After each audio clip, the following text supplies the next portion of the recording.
ሰላም ክቡራት ወለዲ እንኳዕ ደሕና መጻኹም ናብዚ ቻናል ሓድሽቲ ልኾንኩም ሰብስክራይብ ግበሩ ለኻልኦት ትፈልጥዎም ወለዲ ድማ ብልተፈላለየ ፕላትፎርም ተጠቂምኩም ሼር ክትገብሩ ብዘጋጣሚ ክሓተኩም ይደሊ ለማዓንቲ ድማ ከምቲ ልሙድ ደቅና ክነዳልዮም ካብ ንኽእሎም ጥዑማት ምግብታት ሓደ ዝኾነ እንጀራ ፍርፍር ይዘልኩም መፅአኒ ኢኹ ኣብ ገዛና ብኸመይ መንገዲ ከም ነዳልዮ ና ገዛና ልምዲ ማለት ሼር ክገብረኩም ንኽትከታተሉኒ ብኽብሪ እድመኩም ከም ትፈትይዎ ድማ ተስፋ ይገብር ማለት እዩ ተፈቲኹምዎ እቲ ቪድዮ ምስ ተወድአ ላይክ ልኽትገብሩ ልኻልኦት ንኽበፅሕ ምእንታን እውን ብዘጋጣሚ ክሓተኩም ይደሊ ብምቕፃል ላፍቲ ኣሰራርሕኡ ክንኸድ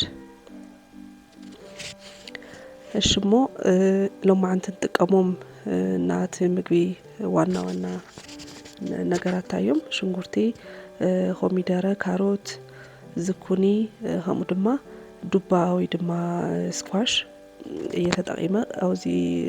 ለይረእኽዎ ተወሳኺ ነገር ሽኮር ድንሽ እውን ተጠቂመ እየ ማለት እዩ እዚኣቶም እንታይ እየ ልገብሮ ብደቂቑ እየ ክጥሕኖም ከምዚ ካሊእ መዓልቲ ክሰርሖ ትርእዩኒ ማለት እዩ ምክንያቱ ደቅና ብዙሕ ግዜ ኣፀገምቲ እዮም ምግቢ ክነብልዖም ተለናና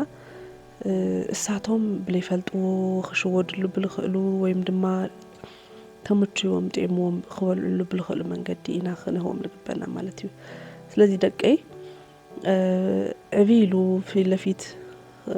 ክሪእዎ ለይደልይዎ ነገር ኣድቀብል ከምዚ ገይረ ብፍላይ እንጀራ ፍርፍር ኣይንፎትየ ልብልዎ ነገር ተይቐረየ የእትየሎም ማለት እዩ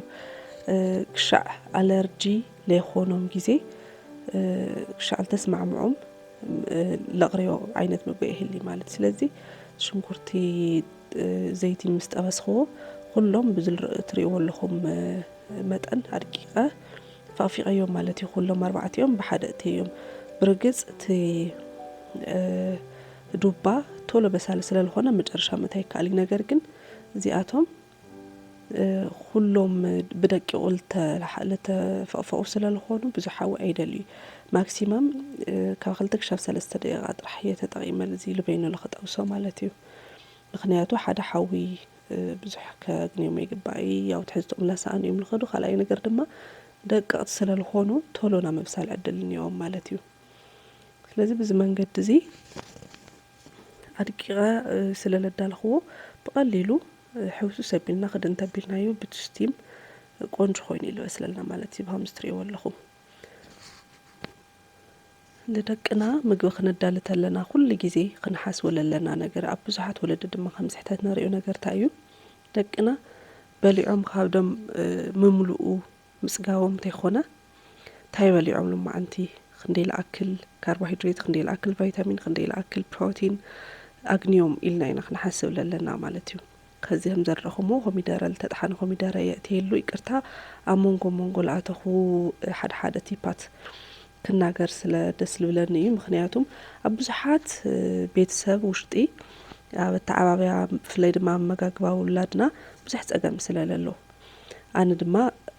ጠቃሚ መስእ እዩ ኢለ ዝሓሰብክዎ ሼር ክገብረኩም ስለልደሊ እዩ ስለዚ ያው እዚ ላቁላለኹ ኣለኹ ሓደ ሓሳባት ክናገር እየ ብልብል እዩ ማለት እዩ ኣብዚ እንታይ ተጠቂመኒ ኢኹ በርበረ እና እዚ ካሊእ ዝወሰክኽዎ ዕርዲ እዩ ዕርዲ ንምንታይ የወሲኸ ደቀይ ብኣልጫ ዝተሰርሐ ፀብሒ ምንም ዓይነት ምግቢ ኣይበልዑለይ እሺ ይብሉኒ ዕርዲ ድማ ያው ከምቲ ትፈልጥዎ ብጣዕሚ ብዙሕ ጥቕምታት ዘለዎ ና ምግቢ ሓደ ኣካል እዩ ስለዚ እቱ ካብ ዕርዲ ለሎ ጥቕሚ ክስእንዎ ስለለይደሊ በርበረ ክወስኽ ተለኹ ብበርበረ ክሰርሖም ልኽእል ምግብታት ውሽጢ ከምዛ ንሪእኹምዋ ብንእሽተይ መጠን ከም ዘይፈልጥዎ ገይረ ዕርዲ ይውስኸሉ ማለት እዩ ትጥቕሙ ከይስእንዎ ምንታን ከምታ ዓንተበለልኹ እቲ ዋና ነገር ደቅና ዝጠቕሞም ነገር ክነቕረ የብልና ኣለርጂ ክሻብ ዘይኮኖም ግዜ ማለት እዩ ስለዚ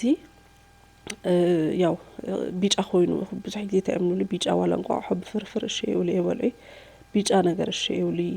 ኣልጫ ቅቅል ብቻ በልጫ ብዕርዲ ዝተሰርሐ ነገራት ቢጫ ዝኾነ ነገራት ኣይንበልዕ ስለልብሉ ቱ ብኡ መልክዑ ክስእንዎ ልኽእሉ ነበሩ ነገር ድማ ብካሊእ መልክዑ ይህቦም ማለት እዩ ስለዚ ዕርዲ ሎ የውዚ ኣእትዮ እኒኹ ማለት እዩ ኩሉ ግዜ እንጀራ ፍርፍር ይኹን ሓደ ና ፓስታ ምናምን ሶሳት ክሰርሐሎም ተለኹ ተዓርዲ ያው ሕበ ኣቢለ እትያ ማለት እዩ ስለዚ ደቅና ክንምግብ ተለና ነዳልዮ ምግቢ ፈጣን ልኾኑ እቶም ብክልተ ብሰለስተ ደቂቃ ስለቢልና ክነቕርበሎም ንኽእል ነገራት ምናምን ምስ ግዜ ሕፅረት ገለ ሓሲብና ይኾኑ ክኾኑ ኣለዎም ደቅና ብኣግባቡ ኩሉ ዓይነት ትሕዝቶታት ዘለዎም ኩሉ ዓይነት ንጥረ ነገራት ክጥቀሙ ክንገብረኒ ኢና ማለት እዩ ልውዚ እዩ ድማ ደቀይ እዚ ብጣዕሚ ልፈትይዎ እንጀራ ፍርፍር ብዚ መንገዲ ገይረ ለዘጋጀየሎም ኣለኹ ኣብዚ ውሽጢ ከዚ ከሙን ይወሲኸኒ ኢኹ ኣብ እንጀራ ፍርፍር ውሽጢ ብዙሓት ለይፈትዎም ዓይነት ኣሕምልቲ ኣይንፈትዮም ኢሎም ዝዓበዩና ዓይነት ኣሕምልቲ ኢለት ስለለይፈልጥዎ እቲ እንጀራ ጥራሕ ኢሉ ንሪኦም ስለዚ ግን ጣዕሙ ግን ብጣዕሚ ፈትዮምዎ እዮም ዝበልዑ ኩሉ ግዜ እንጀራ ፍርፍር ይጥይቁኒ እዮም እና ልደቅኹም እውን ክሕግዘኩም ይኽእል ማለት እዩ ኣይንፈቲ ኢልዎ ኣይንበልዕ ኢልኩም ዓይነት ኣሕምልቲ ተሃልዩ ዋላ ስጋ ለጥሒንካ ምእታይ ይከኣል እዩ እዚ ልደለኹምዎ ዓይነት ኣሕምልቲ ኣቲኹም ብርግፅ ካሮት ይዝኩኒ ተለይ ቀሪ ይመርፅ ምክንያቱ ናክልቲኦም ኮምቢኔሽን ቆንጆ ዝኾነ ጣዕሚ ዝፈጥረሉ ነገር እኒኦ ማለት እዩ ስለዚ ከምቲ ትሪእዎ ኣለኹም ገይረ ከሊሰዮ እኒኹ ቀላልየ ምስ ወዳእኹ ጨው ወሲኸሉ እኒኹ ተዓንተሎ ወሰክኽዎ ከሙን እዩ ከሙን ቆንጆ ኣብ ስልሲ ነገራት ጣዕሚ ቆንጆ ጣዕሚ ይፈጥር እዩ ሞክርዎ እንድሕር ለይደለኹም ድማ እቲ ከሙን ክቐሪ ይኽእል እዩ ማለት እዩ ካብ 1 ዓመት ጀሚሩ ኩሎም ህፃውንቲ ደቅና ክበልዕዎ ዝኽእሉ ክሻብ ትምህርቲ ቤት ንምስሖም ናብ ምሳሕ ኣቕሕኦም ጌርና ክንሰዶም ንኽእል ክፈትይዎ ዝኽእሉ ምግቢ ማለት እዩ ኩሉ ግዜ ፍርፍር ክንሰርሕ ተለና ክንጋገየሉ የብልና ነገር ትማይ ንእሽተይ ኣብዝሕ ክነብለሉ እኒአና ካፍቲ ባዕልና ነዳልዮ ዓይነት ኣደላልያ ምክንያቱ ብደንብ ልስሉስ ክኾኑ እኒአዎ እቲ ፍርፍር ንኣብነት ደቀይ እቲ እንጀራ ተይተበጣጠሰ ብደንቢ ተይደቐቐ ድርቕ ኢሉ ከምቲ ንሕና ንበልዖ ገይረ ተሂበዮ እሺ ይብሉኒ ልስልስ ኢሉ ድቕቕ ኢሉ ክኾን ተሎ እዮም ዝመርፁና ብፍላይ ላፀንሐላ ዝሓለ ክኸተሎ ድማ ብጣዕሚ ናብ ምድራቕ ባህሪ ስለለምፅእ ልስሉስ ኮይኑ ክነሓድጎ እኒአና ማለት እዩ ንምውሳን ወይም ደሞ መጠኑ ንምፍላጥ መጀመርያ ንእስ ኣቢልና እቲ እንጀራ ነእትዮ ድሓረ ክንውስኽ ንኽእል ኢና ካብ ኣብዚሕና ኣቲና ንደርቀና ማለት እዩ ከምዚ ትሪእዎ ኣለኹም ዕድቂ ቀቢለ እየ ክዳልዮ ማለት እዩ ስለዚ እዚ እንጀራ ፍርፍር እዚ እቲ ሓዊ ጥፍየዮ እየ ካብ ደጊም ሓዊ ምንም ስለለየለየና ኦልሬዲ እቲ እንጀራ ቅድሚ ምእታይ ጥፍየዮ እየ ስለዚ ብደንብ ከምዚ ዕድቂ ቀቢለ ከዘጋጀየሎም እየ ድሓረ ያው ንምግብነት ክቐርብ እዩ ካሊእ ተወሳኺ ነገር የድልይን ማለት እዩ እዚ ከዚ ምስሖም እየ ለዳልየሎም ኣለኹ ደቀይ ብጣዕሚ ዝፈትይዎ ምግቢ እዩ ማለት እዩ እዚ ስለዚ ኩልኹም ወለዲ ክትምክርዎ እሞ ልደቅኹም ብፍላይ ለይፈትይዎም ኣይንበልዕ ኢልብልዎም ዓይነት ምግብታት ክህልዩ ተለዉ ከም ሓደ ዓብዪ ኣማራፂ እዚ ለይፈትይዎም ነገራት ኣቲኹም ንኽትህቦም ማለት እዩ እንግዲህ ከምቲ ኩሉ ግዜ ንነግረኩም ደቀይ 3 እዮም ያው ትንእሽተይ 2 ዓመት ኦልሬዲ መሊኡ እኒኦ እቲ ዓባይ ድማ 5 ዓመት ይፈረቃይ ማለት እዩ እቲ ማእኸላዋይ 4 ዓመት እዩ ባዕሎም ብደንቢ ባዕሎም እዮም ዝምገቡ ምንም ናይና እንትን ኣይደልዩ ብፍላይ ትንእሽተይ ልዕልቶም ምዕባያት እዩ ባዕሉ ክኢሉ ዝምገብ ሓንቲ ግዜ ዋላ እታ ማንኪ ሒዝና ክንኸሉ ሰ ኣይመርፂ ብዘጋጣሚ ንስኹም እውን ደቅኹም ባዕሎም ዓርሶም ክኢሎም ንክምገቡ ንክተለማምዱ ከበላሹ እዮም ክብትንዎ እዮም ገለ ምባል ኣይድሊ ላበተኑ ላበላሹ እዮም ዝለማመዱና ንክተለማምድዎም ብዘጋጣሚ ክነግረኩም ይፈቲ